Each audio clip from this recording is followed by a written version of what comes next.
Hey y'all, my name is Travis Lee, and today I have the pleasure of walking through how to use JobTread as a home builder. There is a lot of nuance here, and something I've learned over the past couple of years is that every company just does it different. And if we were to hop on the phone, I would ask you a set of questions. I would ask you, what type of builder are you? Is this custom, semi-custom, spec? What's your pricing model? Is it fixed price versus cost plus? Also, are you doing a design agreement at a time and then figuring out all the selections and including that on the final contract? Or is it more of a situation where you are signing the contract with allowances and doing post-contract selections? So there are a lot of questions. There's a lot of nuance, but the good news is we support all those use cases. Because there's so many questions there, that's also the reason why you have a dedicated customer success manager, is to walk through your process and figure out the best way to implement that here on JobTread.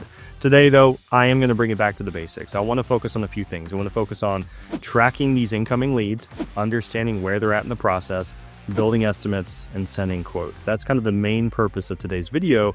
But then I want to highlight very quickly the invoicing side of things. I want to highlight the selections and allowances process. I want to talk about the schedule. I want to talk about on-screen takeoff, which is a really awesome tool. And I also want to talk a little bit about, daily logs and project management as well. So a lot to discuss, but I think we just jump straight into it. So let's go.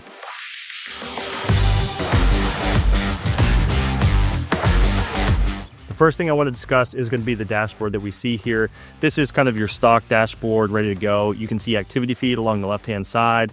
I have things I'm responsible for, and then things like active jobs and open customer invoices. The really cool thing is that this can evolve over time.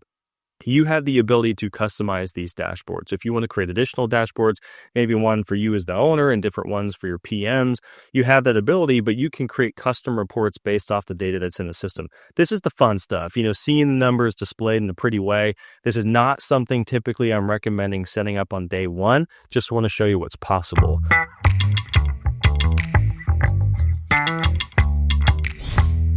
I do want to jump very quickly into your main settings though and go to your web forms.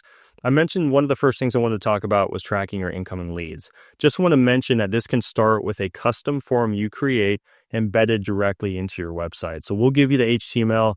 You can fully customize the HTML to fit the look and feel of your website. And when you do this and someone fills it out, this is automatically going to create a customer and job within the system for you. Just know you can also do this with your vendors if you want them to fill out their vendor information, upload their CUI, their W-9 directly from the website. That will filter that directly into the system as well.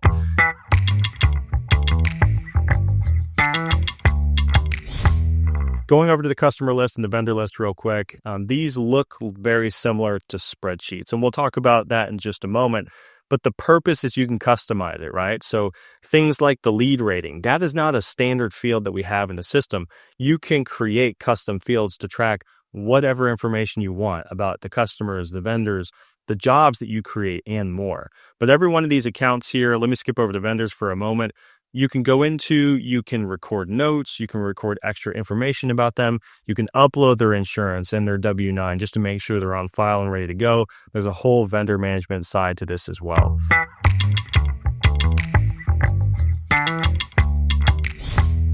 What I want to skip into now, though, is the jobs themselves. This is the core of JobTread, is the creation of jobs.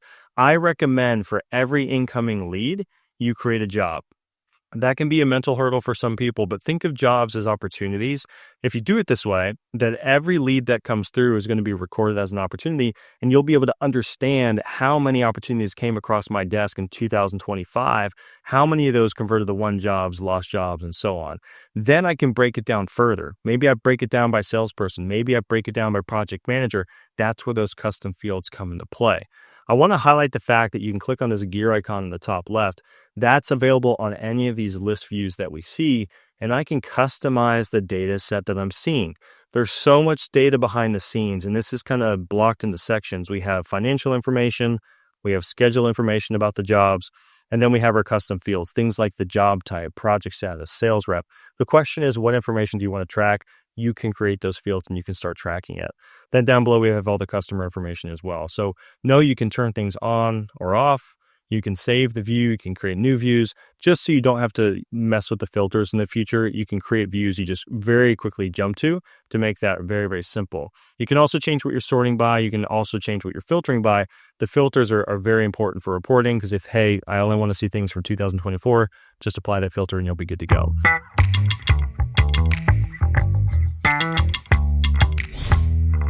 I think I need to mention the creation of custom fields because this is so important. If you go into your settings and jump into custom fields, this is where I see the ability to create those fields. We have suggestions on the right-hand side to get those brain juices flowing.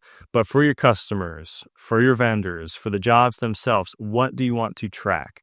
We give you a couple default ones, status, for example. So if you click on status, you'll see a set of statuses for my jobs. This is custom to my company. Highly recommend you customize these to fit your workflow. But the cool thing is that every new job that gets created will default to a new lead, and that will allow me to kind of drag things through the sales process. And let me show you what I mean. If I skip over to jobs, I'm going to click on all jobs in the top left. Everyone should be provided a default Kanban view. If you're not familiar with the term, this is a Japanese word that represents card-based organization. Effectively, it's taking all your jobs, it's just displaying them based off their status. And all of those statuses are just the answer choices to the question that we just looked at. So I just kind of drag them left to right through the sales process. It just visually makes it easier to understand where all the projects currently stand versus the spreadsheet style, which it may not be super intuitive. So I'm a big fan of using this tool. I recommend it for all of my customers. I think having the spreadsheet style is important so you can see totals at the bottom, but also having a Kanban just to understand where they're at within the construction cycle is really important as well.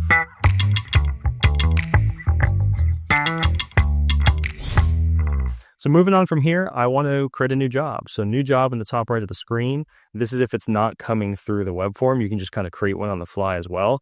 Notice when I do this, I get a long list. That's my existing customer database. And just know, if you have a database somewhere that's not in the system, you can import it yourself or we can import it for you. We certainly will help with that process. But this is a search. So if I go in here and I search for someone's name, maybe I've done a project for Ricky Williams in the past, and this is the second one. I can just go in here, click on Ricky. His information will pull in automatically. I also have the option to create customers on the fly when creating a new job. This is going to default some basic job information here. This is where I can determine, am I a fixed price builder, cost plus, or if it's no customer, that's a spec home situation. All of these can be adjusted later so you're not stuck. These, more than anything, are just helping us with profit projections, right? On a cost plus job, if you exceed your budget, you're actually still going to take, let's say, 20% on top, whereas fixed price, you're actually losing money. So this setting really helps us project your profit accurately. But again, it can always be adjusted later if you need to, for whatever reason. Down below, job type, project status, those are those custom fields we discussed before. Those can be customized for your business. And then down below, upload a cover photo. I always recommend this. I think it's just a great way to kind of pretty things up, get the customer excited about the project. It also makes your portal look a little bit better too. So on your side, on the customer side, I recommend adding that cover photo just to make things look really, really nice. So maybe this is the renderings for the project. Maybe it's just the current state of the job. You can definitely customize this photo later on, but when you create the job, that'll be posted here on the right-hand side.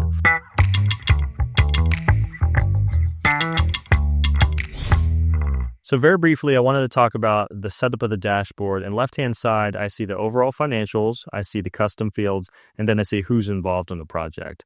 Middle of the page, this is where you can send messages. So the default is just internal messages, internal notes to my team, but you can also communicate directly with the customer and vendors through the messaging system as well. Below that is going to be the activity feed, very similar to a Facebook feed. Everything that happens gets automatically posted and documented, just creating a history of the project over time. Right-hand side, we talked about the cover photo. I have a map so I can get quick directions, and then we see local weather as well. Moving on from here, I want to dive into the most important tool within JobTread. This is our bread and butter. This is the job budget. So the only thing to focus on off the bat is going to be this estimating section in blue. This is where you plug in all of your preliminary numbers before you actually send it along to the customer for approval. So think of this as like your internal spreadsheet where you're documenting all the job costs. You'll apply a price to it, and then that's what the customer will end up seeing. If, of course, your cost plus, you might provide in the actual cost plus the profit, but it just depends on your setup, right? The way this works and you build this out is by adding individual items, or you can add groups. Groups are going to be structural components like breaking up the long list of item into phases. They're also going to act as your templates though. And so the goal for every customer we work with is to work off of a template. Even if you're a custom home builder, there is commonality amongst the jobs, right? You're pulling permits, you're doing plumbing, electrical. So having those line items ready to go is a great place to start. And then you can, of course, modify it within this job's budget for each customer without impacting your template. I'm going to start by adding an individual item just to kind of show you how the items are set up. When I click on this, it is pulling all of the items that exist within my cost catalog. So definitely want to make the point, if you're moving from another system or if you're working off a spreadsheet, we will help you import that into your cost catalog. That's also where your templates, your groups are going to be found too. But this is a search, so I can search for like design services. Let's say you are doing that two-step approach where you have them sign a design agreement and then you follow up with the construction contract. This is kind of showing that. Just know you could pull in a full template right here off the bat as well. I'll click on design services. Note, I could also just create a new item on the fly, but I'll click on it. This is going to pull in the default description I've saved in my catalog. It's going to pull in the unit cost and the unit price. And for me, I've set it up to where all I need to do is identify the amount of hours. Now I know my total cost is $2,000. Price to the customer is $4,000. Any of these numbers can be modified before I send it, but this is giving you that starting point.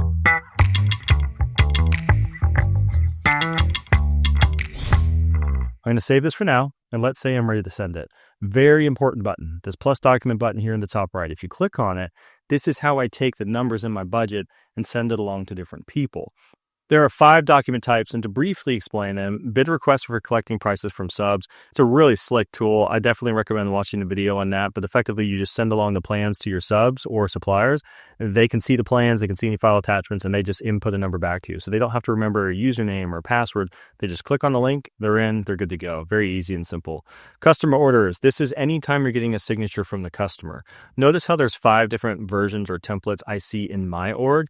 This is just showing that you can create different templates for different purposes. In my example, right, I'm sending a design agreement, but maybe I don't have one. I would just send a fixed price proposal. Each of these would have different contractual language in them, and I'll show you what I mean in just a moment. Customer invoices, if you want a deposit template versus like a final invoice template. Vendor orders are going to be your POs, your work orders, potentially a master subcontract agreement, and then your vendor bills are going to be your actual costs you're entering into the system. So before I show you the design agreement, I want to mention how you can customize these ahead of time. In your settings under document templates, I see that exact same list, right? And so this is where I can go and I can create new templates. I can modify existing templates. A couple key things I want to highlight. Typically, you're just copying and pasting your contract into the footer. That makes it appear below the numbers here. Then when you get the content in there, you can customize it and make it look pretty with the formatting. Also, you can customize the email message and adjust the default visibility settings. A really cool tool generally used on the proposal is the cover page. Just helping sell the job, right? Making it look pretty, more modern, reads less like an invoice and more like a presentation. I'm a big fan of this. And to do this, you just go to the design tab, you choose which cover page template you want to use. I like the modern one. And if you want to upload a stock image here, you can. That will travel into every job. But for something like a custom home, you probably want to present the renderings, elevations for that project just to help show this is your job. This is what we're building for you. Such a simple way to kind of spice up the proposal. Okay, moving back into the job, go to the job list, click on our job here. Now, if I send that design agreement, it's going to pull in that design services line item. So click create. And then this effectively is the draft mode, the editable version of the design agreement before I send it along to the customer.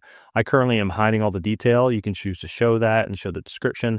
But within the proposal itself, it's very important. You can modify what the customer sees. And so you see these little eyeballs here. You can hide quantity and unit. You can hide all the line and the pricing. Or you could just choose to hide everything and show a total at the bottom. So there's a lot of ways to play with it to show and hide whatever you want. But the point is you can customize it per customer. So also the header, the footer, all of these are editable before you send them along. But if everything looks good, I'll just lock it in and save and then send it off to the customer. So when you send this, you can customize the email, click send. This is now pending. You can confirm in the bottom right, was this successfully sent to the customer? And then on the customer side of things, very simple. They're going to receive an email that looks something like this. It's got your logo, your colors, your custom message. All they do is they click on the link in the email and they're in. So here they can see the design agreement, they can comment, they can ask questions, but everything looks good. So from here, sign away, click approve, and we're off to the races. So back on your side of things, you're going to see this has been approved. You're going to have a record of their signature with a timestamp. And also a really, really nice feature is that you'll be able to see every time they look at this agreement. That's also helpful for invoicing, right? So if you're sending an invoice, it's not getting paid, you can verify if they've seen it or not. I also really like the tool for the customer that doesn't sign and maybe a month goes by and they open the email again, they click on a link. It's a great reason to give them a call and try to win that job.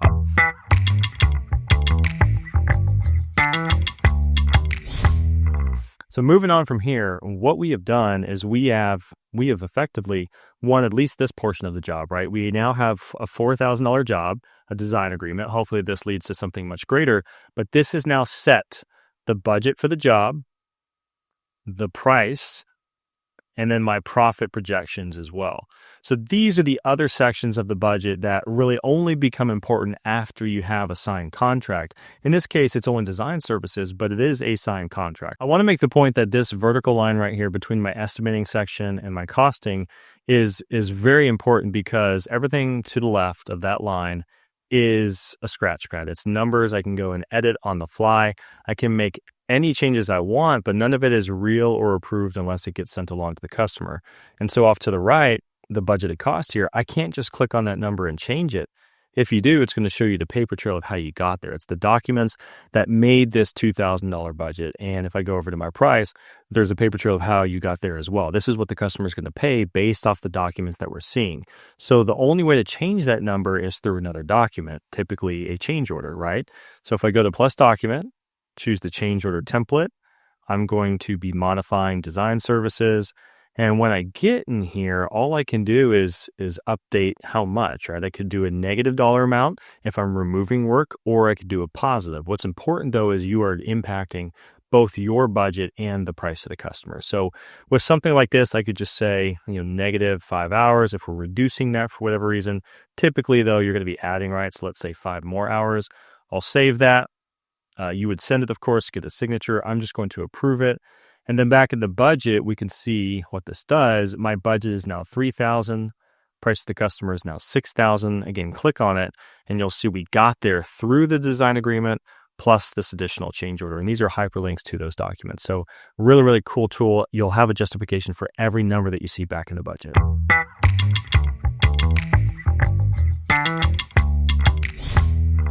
So what's next? I think for this particular example, let's say you've gone through the process, you've started gathering selections, but maybe we want to build out kind of the full construction contract. As I mentioned before, we'd recommend pulling in a group. I'm going to take my example here called New Home Build Template with Allowances.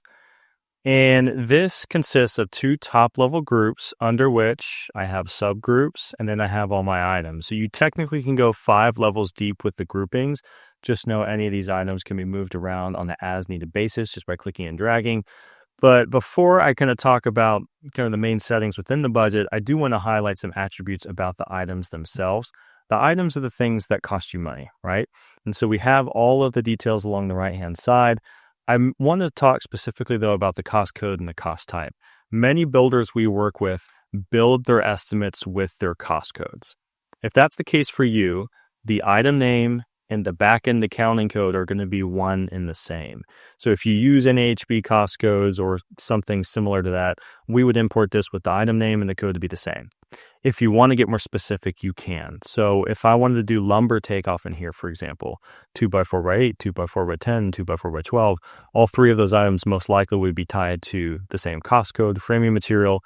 So you can get more specific. That's kind of the point. I think the only question for you is, do you want, if you're using cost codes, do you want the number to be on the front of the item as it's displayed on the proposal? That's up to you because you can exclude the number, but on the back end, it's still tied to 1,100 permits and fees, for example. The other required attribute of an item is the cost type. This is a larger category like labor and materials. The benefit of the cost type is just reorganizing your budget. If you want to pull a list of materials, you can say, hey, I want to filter this thing or group it by the cost type, and then that will just recategorize the items into the respective categories. All right. So I'm going to save this right now. We're looking pretty good. We have about a $420,000 job. There's some really cool tools I want to highlight while we're here. One of which is the mass action. So if I click on the new home build group, I've selected all those items and I can do a lot of things. And so you're looking at this list, it's a little overwhelming, but you learn, what you need to use. I think the most common are changing the margin or the markup to the customer. So for example, for this job, if I'm trying to hit like a 30% margin, click apply, and now I've adjusted my price for all the items. The yellow is indicating, hey, these numbers have changed. Are you sure this is what you want? And then you can lock it in by clicking save right here. So just makes things a lot simpler. Another really cool tool is, setting the total price of the job. So if you ever walk the job with a customer and they're like, hey, let's do it for 400 flat, you're like, sure, that's fine. You can also set the total price here too. It's really handy.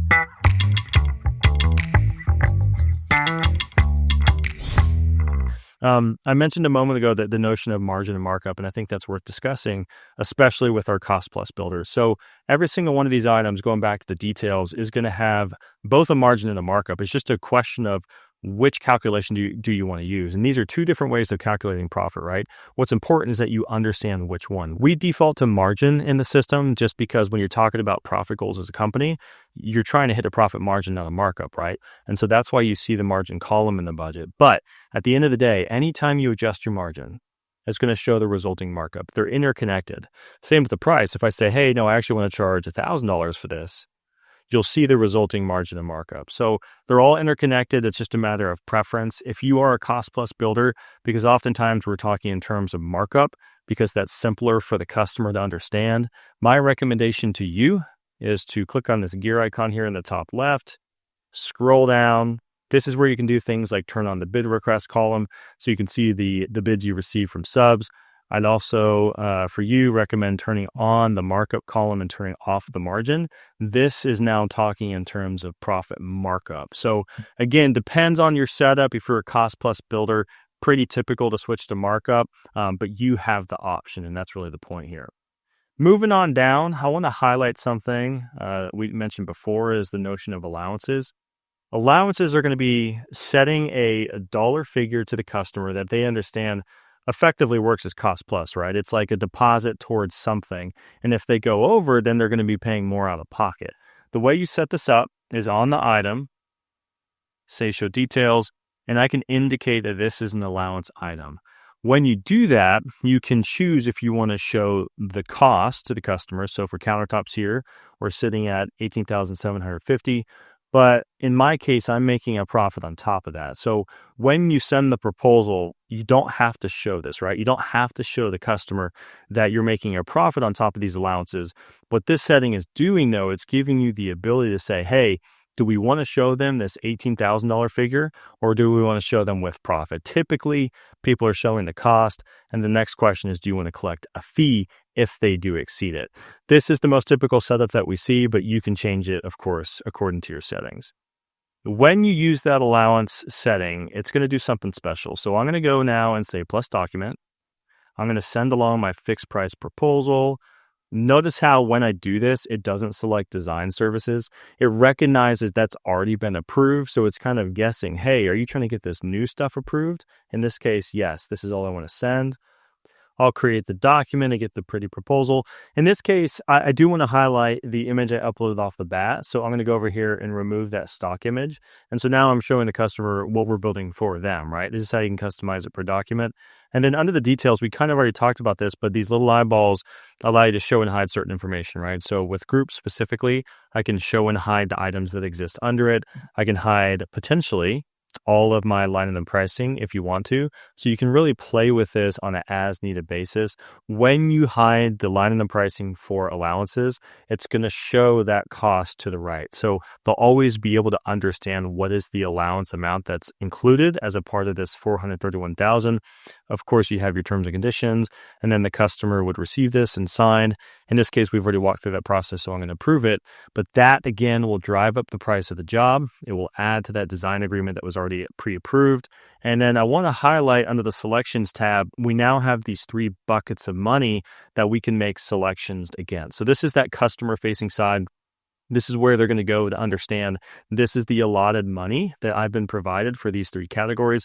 We have full trainings that kind of walk through the rest of this process. I just want to show, though, that the money that's been approved, the money allotted for these allowances will be visible to the customer, and this is the location where they're going to track progress against it. So that's most of what I wanted to cover about the estimating side of things, getting contracts approved by the customer.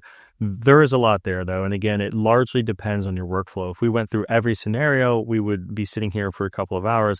This is why I definitely harp on speaking with your CSM and having that conversation, define your workflow, and then we can help advise the best way to set that up.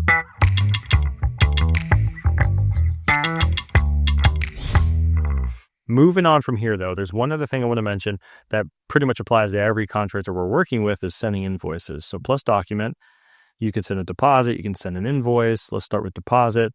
There are different ways to do this, of course. And so I could just do a lump sum, let's say 25% towards the total price of the project. I could also go individually per line and identify how much I want to collect. Maybe it's a flat dollar amount, maybe it's a percentage. You can go that route too. But if you're a cost plus builder, you may do it completely different, right? So instead of looking at the approved price, I can actually look at my accrued cost to date and invoice based off those numbers. More commonly with our cost plus contractors, they're actually invoicing based off bills and time. So the bills that you enter into the system, the labor hours that you record, you can forward those along to the customer with your profit margin on top or markup. There's a separate video for that, so I'm not going to harp on it right now. Just know there's a different method for the cost plus builders.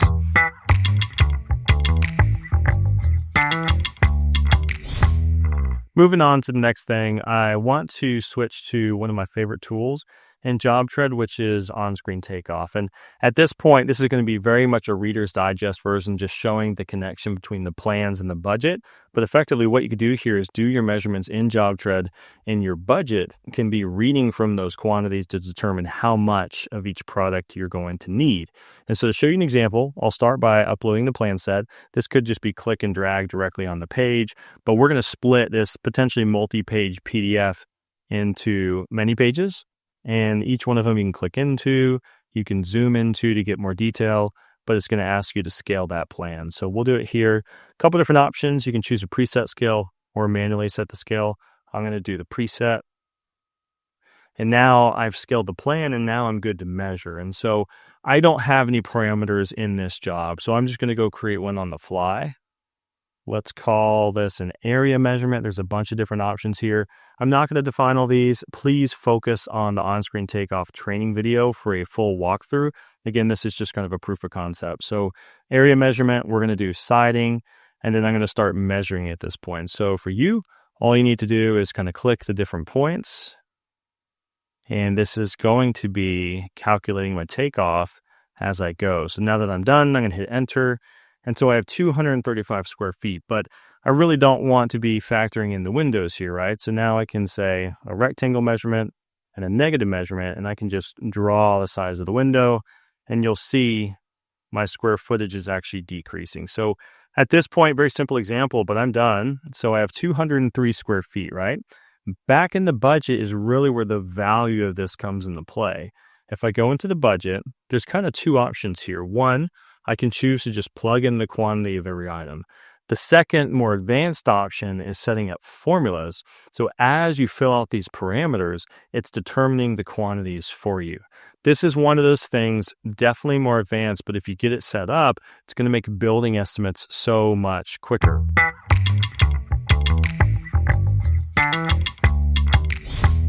So I'm going to jump into the budget view settings again.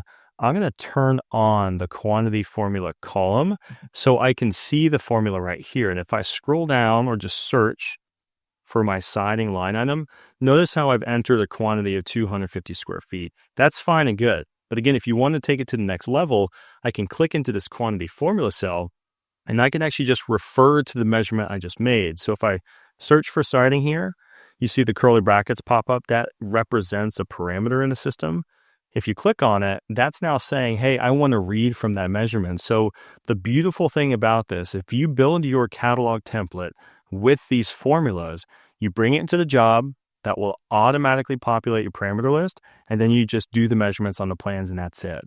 Obviously, we're not going to purchase the exact amount of siding square footage. Maybe in this case, we want this to calculate the number of boards. In this case, I'll change my unit to each, and maybe every piece of hardy siding is roughly 6 square feet. I'll divide the total square footage by 6. That will actually produce the number of boards I need to purchase. So very, very cool. Obviously, too, I'm never buying, 0.98 boards. So I might want to, add like a waste factor on here. So multiply it by 1.2. And then I can also wrap this in a ceiling function that will round up basically. So I'm not getting that odd decimal. It's just going to give me round numbers. So I need to purchase 41 boards. So again, this is not something you have to use, but you can see if you're able to implement something like this, it makes it so much simpler to create these estimates. You just do your measurements, the calculation will spit out the quantity, and you'll be off to the races.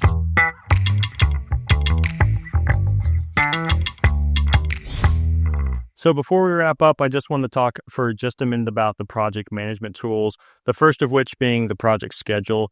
JobTread has a full Gantt chart system built out. What I recommend for most people is importing from a template. So we have the library here. We have existing templates you can pull from, or you can pull one that we've imported for you or that you've already built within the system. So when you do this, this is going to ask you for the start date. Let's say it's going to be next Wednesday. Click import. And then that's going to give you your full Gantt chart functionality. Super user-friendly. If one thing moves, the dependencies allow everything to ship behind it. Definitely check out the separate scheduling video for a full walkthrough. But this is one job schedule. You also have kind of the full company calendar here as well. You can slice and dice this really any way you want. We're looking at a month view here of like everything. You can filter this down. I highly recommend modifying the task types. So if you want to say, hey, only show me my electrical items or only show me my sales appointments, you can do that. And then you can save the view and just give it a name. So you're not having to modify the filters later on. Also want to show you can view this as a list, a Gantt chart, a week view.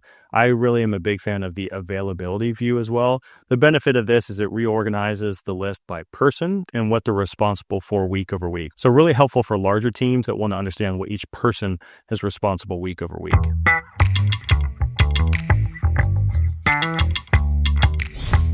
Now I'd like to shift to what the project managers and field employees might be doing in the field, which are things like daily logs and clocking in and out for the day. This is a huge benefit because the people in the field, not the people in front of the computer, are the best ones to provide those project updates. So what I would recommend is everyone get JobTread on their phone. And we're going to shift to that phone screen right now. And everyone is going to have a tile on their phone just like any other app. They click on it. That's going to bring up the home page. They can select the job that they want, and that will provide them the project details. From there, they can click the time clock at the top of the page. They can identify what they're working on for that job. And the beautiful thing about this is when they clock out for the day, that's going to be doing job costing automatically for you. Moving on from there, let's click on the clipboard in the top right. You can see the weather's being pulled automatically for this job based off of the location. Then in the notes field, I'm just saying what happened that day. I'm actually using the voice to text feature from my phone and does a pretty good job. I don't see any typos, so I move on to internal notes. This is a custom field. You can set up any other questions that you want for your team. And then when we're done, we'll scroll to the bottom and click on that camera icon. When we do that, I'm actually taking pictures on the fly in the field. This is the building I'm actually in right now, recording this video. This is a tree in my backyard. Pardon the trash. I have 2 kids. And here is a mistake I made a little while back when I painted not just my garage door, but the concrete right below it as well. Please ignore the weeds that you see. So when they're done, you just click the upload button. Even with a video, just takes a couple of seconds to upload. And now I'm done. Once you click save, really cool thing about this, if we switch back into JobTread, I can also see this in the office as these updates come through. So what this is doing is it's not just keeping you apprised, but potentially is keeping the customer apprised as well. I'm a huge advocate for sharing these daily logs with your customer and making sure that they see things are happening behind the scenes, even if it's not visible in front of them. Whether it's permitting or there's a delay of any kind, creating that log is important because they understand you're still working on the project, even if they can't see that progress. Also, I want to mention that there's a files tab here. For every job, you have the ability to upload files. I'm currently in the grid view. You can also view this as a list. When you upload those files, you can folder them, you can tag them to organize them. So these progress pictures, as they're happening, they're creating a history of the project, but you're also storing all these files for future use. Along the left-hand side of the screen, I do see the Files tab here too. This is all my files across all my jobs. I love the use of tags because if I want to say, hey, show me all my completion photos that happen to be in kitchen remodels, for example, I can see all my completed kitchens very quickly. So just a really cool, fun tool that makes it very easy to locate files in the future. With that thought, I want to wrap things up. So under the help desk here, I want to leave you with the resources that are available to you. Today, we covered many things. We covered the creation of a job, the tracking of its status in the Kanban view, the building of an estimate, the sending of quotes and design agreements. We talked about scheduling and the project management tools as well. In addition, we talked about on-screen takeoff. There's a lot there, and there's a lot more detail behind the scenes I kind of glossed over, but I just wanted to show you the big picture. The core functionality of JobTread are those things that I just discussed. I would focus first on building out your estimates, getting that primary template set up. Once you do, everything is just going to fall into place after that. But we have a myriad of resources here. We have our everyday live trainings, which I would focus on for getting the basics down and how the system's intended to be used. And then definitely lean on your customer success manager. Schedule time with them so you can talk about your specific workflow and how they would recommend setting it up. And then small questions, things that come up along the way. A support team is going to be there and available for you. They are the team that's also going to handle your data imports if you have any. So thank you so much for watching the video. Thank you for taking the time. If you have any questions at all, feel free to reach out, support@jobtread.com. Thanks so much.